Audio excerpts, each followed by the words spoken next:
Hi అండి అందరికీ వరలక్ష్మి వ్రతం స్పెషల్ నైవేద్యం గారెలు అయితే చేస్తున్నాను. ఈ వీడియో మీకైతే నచ్చితే ఒక చిన్న లైక్ అయితే ఇవ్వండి. ముందు రోజునైతే ఒక గ్లాస్ మినపప్పు నానబెట్టుకుని తర్వాత రోజు మార్నింగ్ 2-3 సార్లు కడుక్కొని ఒక మిక్సీ జార్లో వేసుకుని 2 పచ్చిమిర్చి చిన్న అల్లం ముక్క వేసుకుని బాగా మెత్తగా రుబ్బుకోవాలి. నీళ్ళు అయితే చాలా తక్కువగా యాడ్ చేయాలి. తర్వాత ఆ పిండిని ఒక గిన్నెలోకి తీసుకుని తగినంత సాల్ట్ వేసుకొని బాగా కలిపేసుకోవాలి. తర్వాత కొంచెం చింతపండు నానబెట్టుకుని చింతపండు రసంతో గారెలు వేసుకుంటే కలర్ అయితే మంచిగా వస్తాయి.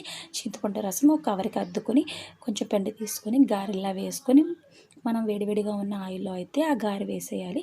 ఆ గారె వేసిన తర్వాత ముందు వెనక బాగా తిప్పుకొని గారె అయితే బాగా కాలిన తర్వాత మనమైతే ఒక ప్లేట్లోకి అయితే తీసేసుకోవచ్చు.